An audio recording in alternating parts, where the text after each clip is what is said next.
Welcome to the Dateable AF Podcast. I'm Dr. Sarah Kyle, a therapist in private practice. And I'm Rachel Howell, a qualitative researcher. Each week, we break down the emotional patterns behind dating, love, conflict, and connection, and what actually helps people build relationships that last.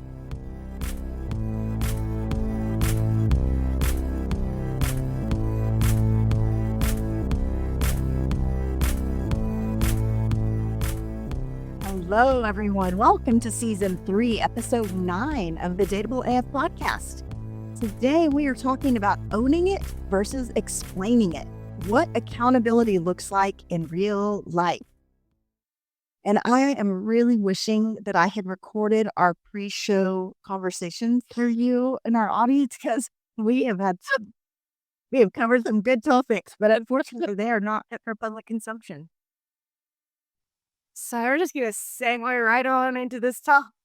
Wait. I don't even know if anybody else has seen the vending machine with the tiny donkeys and the Rachel just informed me that this was AI generated, but I did see on my Instagram, it was a vending machine where you could buy a tiny donkey, like a live tiny donkey. And I was already planning my retirement on my farm full of tiny donkeys.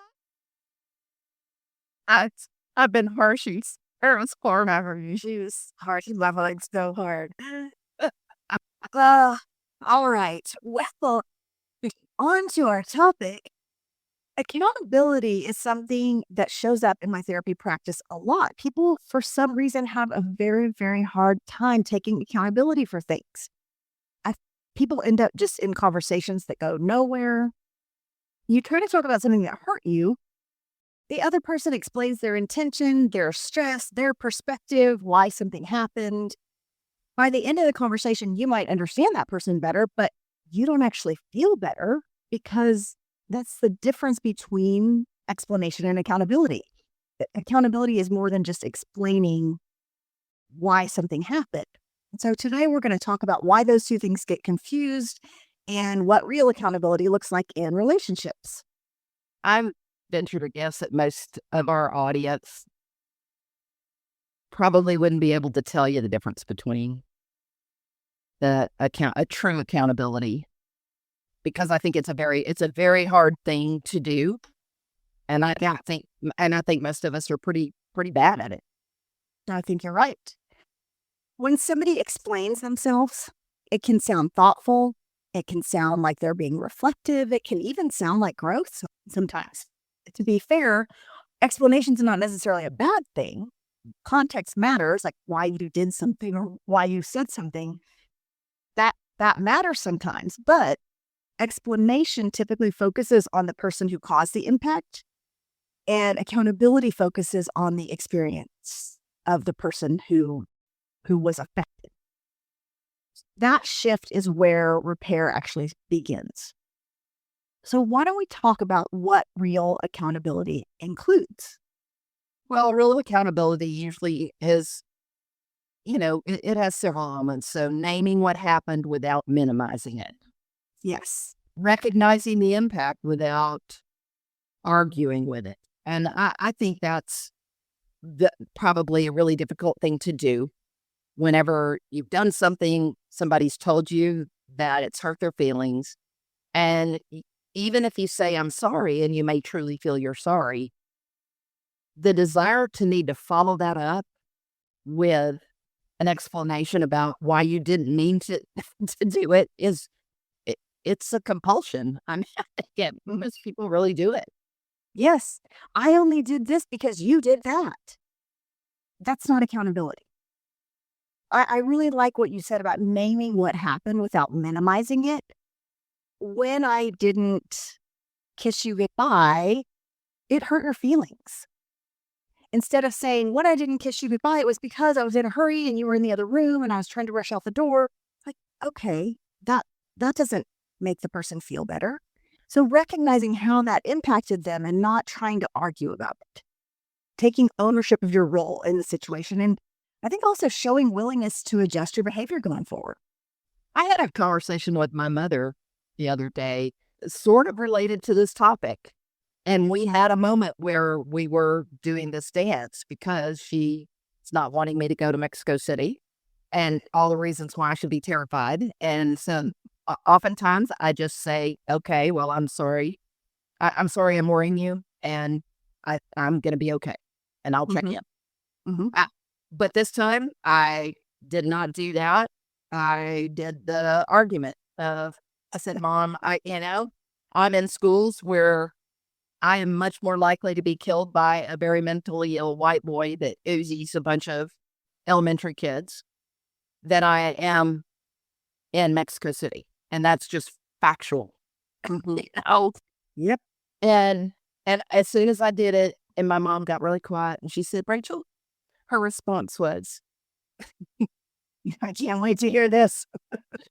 well, Rachel, what do your friends feel like whenever you're Miss Know-It-All? Oh, she burns you. I know. So then off we go. Well, actually, I just said, hey, at that point, then I said, hey, I'm sorry I said anything. I don't have anything else to say. And then I didn't say another thing. And then And I you just, took your toys and you went home. you know what? I just stayed silent. And she came back in and said, you know, I actually point out those things to you more than you do to me. I know that I'm more likely to try to force you into something that makes me comfortable. Mm. Well, that was good self-awareness on her part. And then you know what I said? What did Yes, you do. Oh, So I feel that you might need to listen to some earlier episodes of our podcast. If someone's apologizing to you, thank them for the apology. I was mad by then. I made a D. Yeah. That's a great example, though, of her coming back and being accountable for her behavior and recognizing how she impacted you and recognizing that she does that to you more than you do it to her. So she did a good job. And Ella gets an A+. And Rachel got a D. Maybe a C. Well, I wasn't there, but from your recounting of it, I would maybe give you a C-. Thank you. And and so it goes. But in that conversation, I realized there were several moments in there where I certainly could have done it differently than I did. Yeah, that's good awareness. Accountability is really less about trying to prove that you're a good person, and it's more about showing the other person that you understand the harm that you caused. So that's what your mom did well in this situation. She wasn't trying to say, I'm right, or this is why I said that. She's trying to say, I understand that I said this and it was harmful to you. And that was really, she did a really good job. The goal in this isn't to blame yourself for something, it's to repair a relationship that you might have damaged. In doing a bit of research on this topic, I ran into some really fun stuff. Honestly, one of the things that just to really bring home the importance of this topic and also the difficulty in this topic is that the research identifies through some of the studies about this that accountability as a crucial though under-researched counter to defensiveness. So there's been a lot more research done on defensiveness versus accountability, and they run really close together, right? Your reaction to defending yourself is defensiveness, and then try to be accountable. But it's very under researched, and the Gottman Institute's talked about that there's just not, they've probably done more research on it than anyone else, but it is also, what they do know is it's a known predictor of divorce. Defensiveness or not accountability? Not taking accountability. I believe that. Yeah, I think that makes a lot of sense. Gottman, we've talked about this on the podcast before, has, I think, what he calls the four horsemen of the apocalypse, things that really can tear down a relationship. And one of those four things is defensiveness. And can we talk a little bit about how defensiveness might look different than accountability? Yeah. Sometimes somebody saying something like, oh, I didn't mean it that way, or I was stressed out, or, that's not who I am. Those are defensive statements. Instead of saying, wow, when I said that, it really hurt your feelings. And I'm sorry. That, again, going back to something we've talked about before, you're apologizing for the impact that you had on someone else. You're acknowledging that you impacted someone negatively, and you're taking accountability for that. It doesn't mean that you were wrong. It just means you're acknowledging how you impacted someone. It's very difficult to me to, and I'm sure for a lot of our audience to understand, there's conversation that has to be likely needs to be had if this is sort of a repeat performance of something that causes, right, the dynamic. And so when is it that you actually have the conversation? Because I think what we're saying is, in the moment, you defending yourself, which you think is the conversation, is not the right time. Yeah, I think that's a really good point. It's the timing of it. In the moment, you're trying to explain yourself because you didn't mean to hurt someone's feelings. And so the explanation gets carried away and you lose sight of the original problem, which was that you negatively impacted someone. Yeah, that's very tricky. It's tricky. It's tricky. Over time, when, like you said, when explanation replaces accountability, somebody's not taking accountability for the way they impacted you, it erodes the trust in the relationship. So you start to get protective and you start to get wary, not just because someone made a mistake, but because the repair never fully lands. They're not actually making a repair if all they're doing is explaining something. So you start to feel unheard and those conversations start to feel pointless. And I think you just shut down. That's a point that came up in the research a lot, was about the fact that you're not making an appropriate repair. Mm-hmm. And so in the moment, it may seem like it was not a big deal, as sort of you laid this out in the beginning of this episode, because it may not be a big blow up. The person may walk away accepting your apology, but they don't feel like that reparations were made for the situation. And to this point about this extensive nature, the damage that this can do, eroding you over time. Have you heard of the Gottman Love Lab? Did you read anything about that during your stays? I don't. Oh, where they brought people into like a living situation? Yes. Yeah. Uh-huh.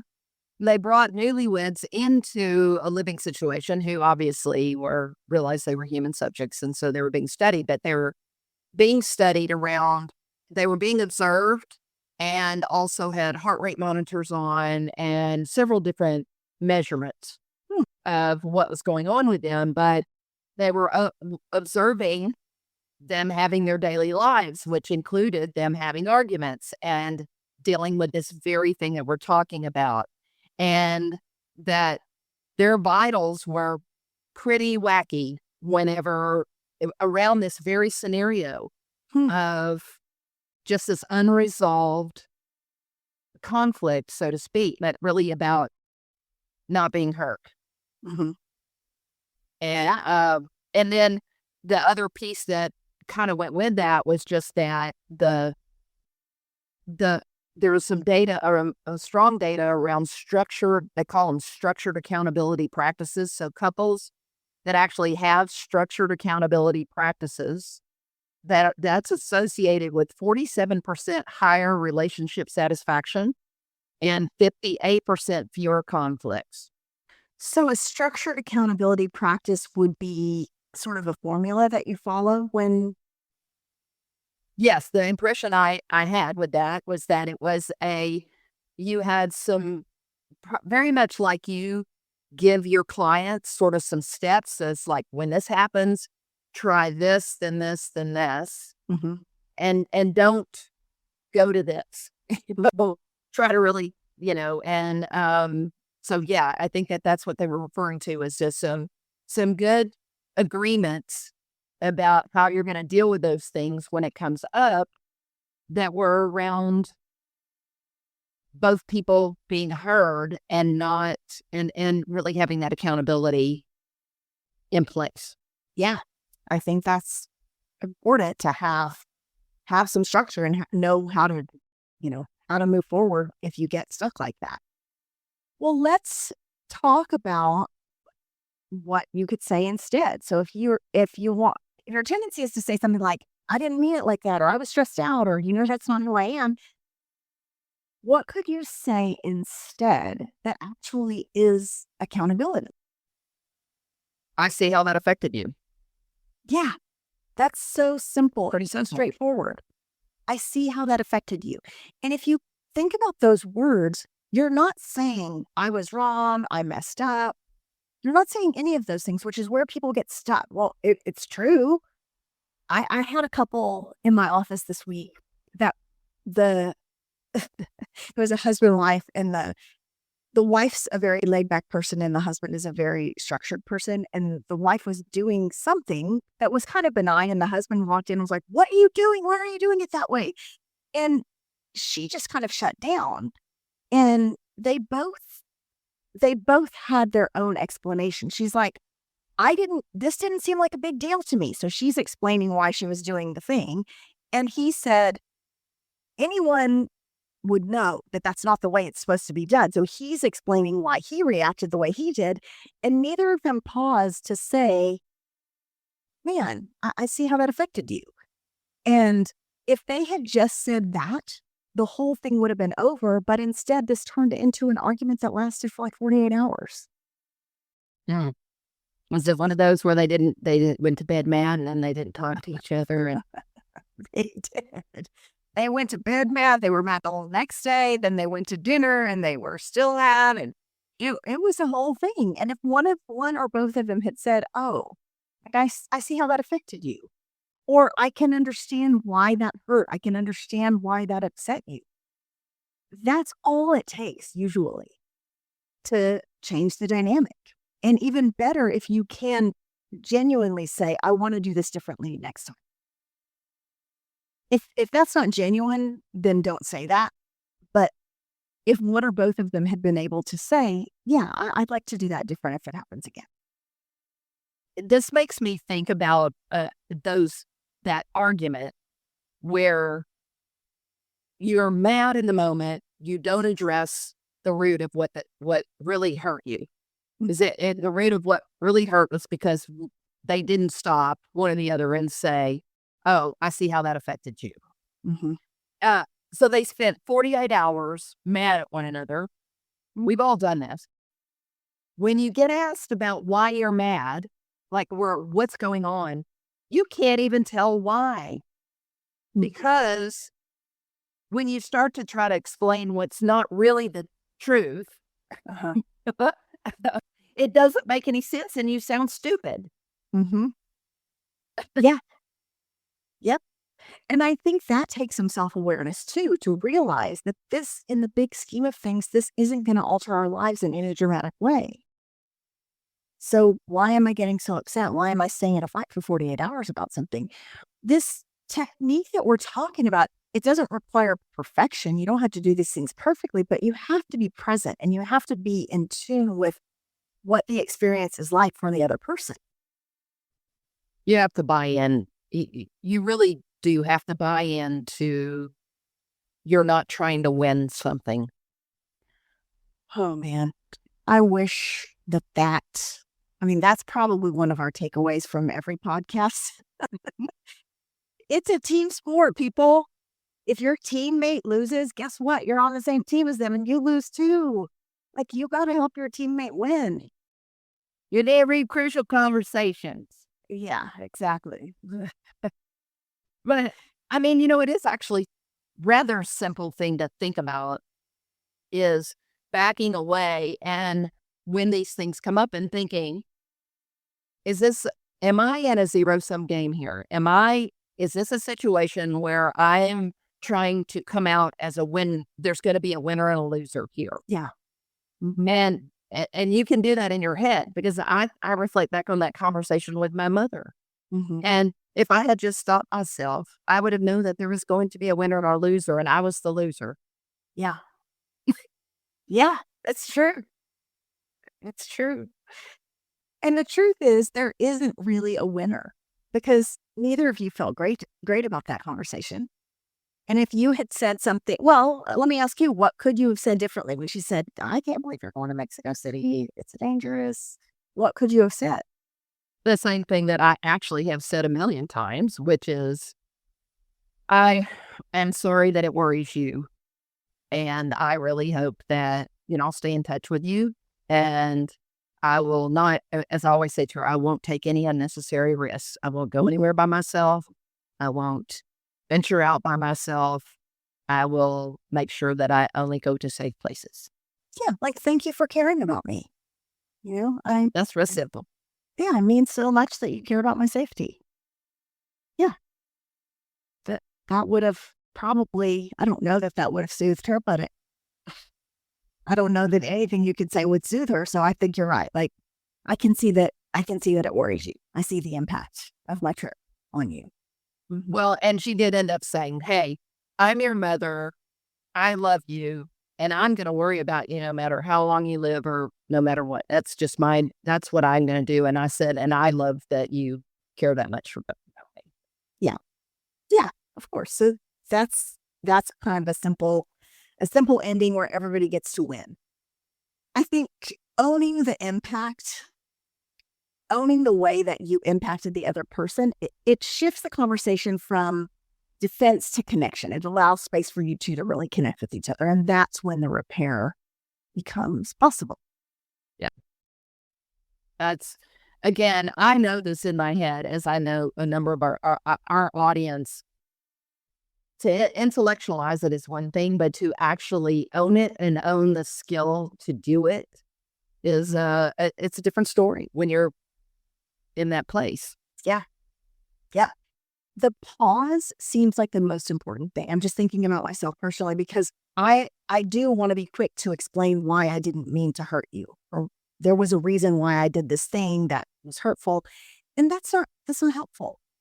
You don't need to explain it first. You need to acknowledge the impact first, and then later you could say, "Hey, can I tell you what was happening for me when I said that, or can I tell you why I acted that way?" And then maybe the other person can hear it because you've acknowledged the impact. This one also connects back to the shame factor in our shame episode, because I do think that oftentimes our response is about us feeling ashamed that we've done something wrong. Mm-hmm. And so people hate to hold that feeling. Oh my God, And so being clear that, this isn't about shame. This is Quite the opposite. Yeah. Mm-hmm. It could also be the flip side of that, which is I don't want to feel shame, so I'm going to prove to you why I didn't do anything wrong. Like, I need to clear my name here rather than just acknowledging, like, dang, I hurt your feelings. Sorry. Well, yeah. I mean, and, sometimes you just get some satisfaction if somebody's blaming you for something, and then you like that you hid their keys from them. Mm-hmm. Exactly. And then you say, and when you find them in their pants pocket, I mean, it's hard to help from this going, It's hard. hey, See, I told you. exactly. Yep. That reminds me of that story that I don't know if this is true or if it's one of those urban legends, but that a guy sat down at the airport and he had bought himself a snack, and he put the snack down on the bench or the seat beside him. And he looks over in a few minutes and this woman next to him was eating his snack. And he sat there and he was like incensed. He was, just so upset. He couldn't believe this woman had picked up his snack and just started eating it. It was like a pack of cookies or something. And she looked at him and she offered him one. And he was like, oh, and he was just boiling inside. Well, then when they called for boarding, he got up and he realized that his was still sitting there on the seat beside him, that was her own snack. She had bought the same thing he did. But it's one of those things, like, he had built this whole story in his head about how this woman had wronged him and she had stolen his snack. And turns out it wasn't the case at all. Oh my God. That ends a walk of shame right off that airplane. Yep, because Sarah, nobody knows better than you. Snacks are important. Oh, so important. If you eat my snack, I would have ripped it right out of that woman's hand. Then I would have felt real bad when I realized it wasn't hers. And it wasn't probably mine. TSA probably would have been pulling your ass off the airplane. Exactly. You and your support goat or whatever. Exactly. My most important, my donkey. A tiny donkey out of the vending machine. I'm glad we brought it back around to the tiny donkey before we wrap things out. If anyone knows about the tiny donkey and if the vending machine is real or if tiny donkeys are even real, I'm going to need to hear from you. Because Rachel burst my bubble into thinking now that they're not. No, sorry, I'm not going to plan to get one. It's just a guess, but she does think that she thinks it might be a good emotional support. Can y'all imagine if I had an emotional support donkey on an airplane? I think that would be the best. Little best. And a little best. I'm going to say he's my medical alert donkey.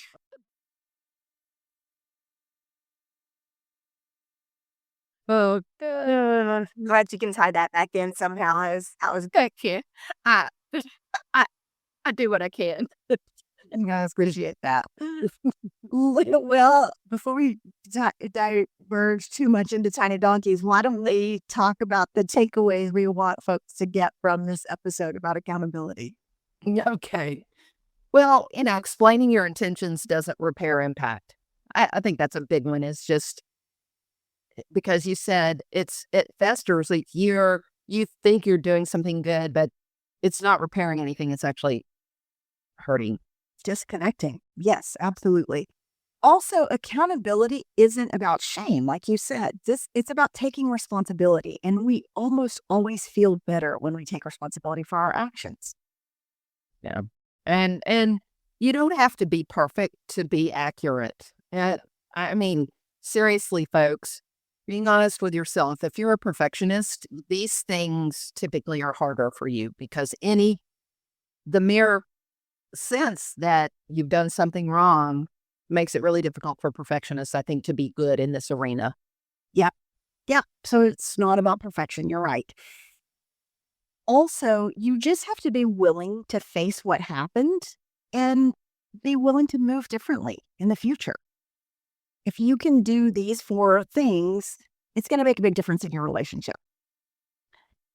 After listening to this episode, if you want to talk with your partner, if you want to talk with a friend or your mother about this, family member,